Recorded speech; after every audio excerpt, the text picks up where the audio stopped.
Hello chess lovers! Today we'll continue studying the games from the 1959 candidates tournament and look at the game between the future world champions Mikhail and Robert Fischer. In this game, Tal played white, started with move d 4 queen's pawn. Black responds knight f6. After the opening moves, the board sees the classical system of the Nimzo-Indian Defense. Black prepares short castling. White builds a powerful pawn center. With move d6, black eyes the central field e5, opening the way for developing the light square bishop. White also develops. Black hides the king in a safe place. Tal develops the knight to the center on f3, and in this position, Fischer delivers a counterblow to the center e5. Here, Mikhail applies the Petrosian variation, he closes the center, and on the board pawn chains form. In such situations, white as a rule attacks on the queenside flank, preparing to undermine the base of black's pawn chain, pawns d6 by advancing c5. At the same time, black prepares counterplay on the kingside flank, undermining the base of white's pawn chain, the e4 pawn, and tries to mate the white king, which will end up on g1. Fischer played knight d7, white develops the bishop, pinning the enemy knight. With move h6, Fischer forces this bishop to commit. And after the bishop's retreat, it turns out that the most optimal plan for black is move g5, with shifting the knight to f4. But even here, black gets a good game. But in those distant years, all the subtleties of this variation were not yet known. The Petrosian variation was a very dangerous weapon, and here young Bobby used such an order of moves. He played a6, and his idea to get rid of the pin play queen e8, but if doing this without a6, then white plays knight b5, attacking point c7, and black has to return their queen back. So prophylactic move a6, after white's castling, black plays queen e8, preparing the knight's retreat, and undermining the base of white's pawn chain, pawn e4, with attack on the kingside flank. White as a rule plays here knight d2 to meet this undermining with advancing pawn to f3, strengthening the central pawn on e4. At the same time, the dark square bishop gets free squares, can retreat to f2 for supporting the undermining c4, c5. Knight h7, Fischer plays, b4, Tal responds. All white's play is aimed at advancing c5. And in the first game, played with the Nimzo-Indian Defense on this tournament, and I remind that in this candidate's tournament, all opponents met 4 times. So in the first game with Mikhail Fischer played knight g5, and Tal achieved a convincing victory over his opponent. But in this game, Fischer played bishop f6, the idea to exchange his passive dark square bishop, which is restricted by black's pawns, for the quite active white bishop. White doesn't want to retreat to g3, since in this situation the black bishop already comes to open space, attacking weak points f4, but in principle black has everything ready for advancing f7, f5. So Tal exchanges on f6, plays knight b3, everything to support the undermining, c4, c5. Queen e7, black responds activating the queen. If needed, they will connect their queen to the attack on the kingside flank through the dark squares. Queen d2, Tal plays attacking pawn, a 6 connecting the rooks, which is one of the goals of the opening. Black defends the attacked pawn. White plays queen e3 and again takes control of field c5. Here, black frees the f-pawn's movement. White advances their pawn, and black follows with undermining f5.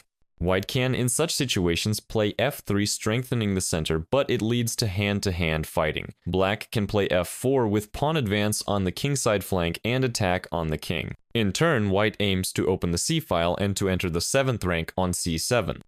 Then attack the weak pawn d6. In general, the position has a double-edged character, but in this situation, Mikhail decides to exchange on f5 and after taking with the pawn, play f4. It turns out that if black forms a protected passed pawn, then their entire play on the kingside flank evaporates all their attack, no initiative they can develop here. At the same time, white can continue the offensive on the queenside flank. So as a rule, black in such situations exchanges on f4, creating isolated pawns on f5 and a6. But at the same time getting certain counterplay along the opening diagonals and files. In the position Fischer needed to place the knight on the support point e5, incidentally defending the attacked pawn located on the f5 field. After move rook e1, white preserves the advantage, since they also have the wonderful d4 square, from which they can attack the isolated f5 pawn, and somewhere either weak e6 square, but at least this is better than what happened in the game. In the game, Fischer chased material gains, struck on the c5 field. Mikhail pays no attention to this at all, since the weakened position of the black king allows him to develop initiative on the kingside flank. Bishop d3, white counterattacks the f5 square, black captures on b4, attacks the knight, But here, white counterattacks the queen, and in this position, if black retreated the queen to d6, then white captures with check. After the king's retreat, a check follows, and in case of blocking with the queen, white recaptures the pawn on the b4 field, preserving the possibility of attacking the exposed position of the black king. If on the queen d4 move, black blocks with the knight, then one can exchange on the c8 field, play knight e4 using the pin on the diagonal, and after taking with the queen on the d5 field, white retreats to b2, preserving the pin and menacing pressure on the kingside flank. Such a position black would hold very hard. Well, in the game, Fischer removes the attacked queen to f6, and white intensifies the situation on the kingside flank, attacking the queen and sacrificing a piece on c3. Here, it was better to retreat the queen to g7, and after taking on the f5 field, the king goes to h8. White preserves initiative here, since recaptures the pawn on the b4 field, preserving the active position of their pieces on this board section. But in the game, Fischer made a mistake. He chased the knight, took on c4, and here white already develops a deadly attack on the enemy monarch.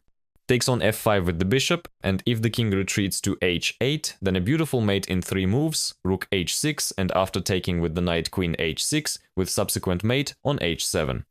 If the king retreats to g7, then check with the rook. After the king's retreat, the queen e4 move threatens the queen e6 continuation. Black has to defend. Well, and now, using the pin on the file, white exchanges on the c8 field, and then plays rook g4. The move is needed so that the rook after queen e6 is not under attack, re-attempts mate from the e6 field.